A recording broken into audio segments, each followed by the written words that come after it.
chose to entitle our book The Art and Science of Social Research because we truly believe it is both an art and a science. And that's a theme that comes through the book really clearly. It is a science in that it is rigorous. Just as when someone designs a laboratory study, they have very clear rules that they follow to ensure that their findings are valid and reliable and generalizable.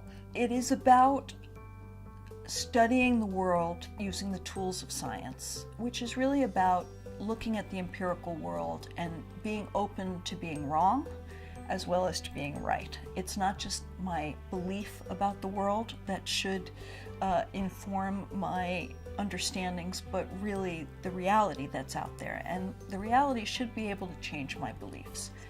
Yet at the same time, that scientific approach suggests kind of a robotic mechanism that you do your survey and analyze your results.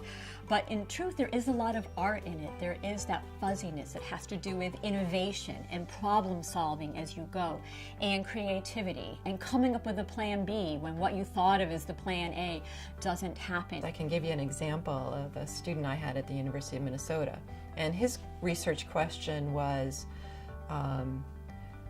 why has music gotten more violent over time, or why have music lyrics gotten more violent over time? And so the first thing he had to do is figure out, well, what can I use to answer this question? And he decided to use Billboard Top 40 music lyrics from the top 40 songs. And of course that goes back to like the 1950s. Well, what he found out when he was doing his analysis is that almost all of those top 20 songs were love songs. They weren't really violent songs now or historically.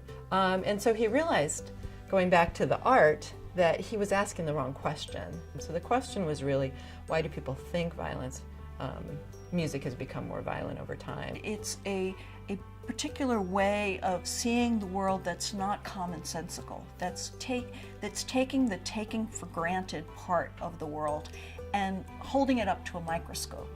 And that is something that I think students get better at the more they study social science research, and their eyes are opened when they read really good research. And that leads to a kind of new understanding of the way that the world works.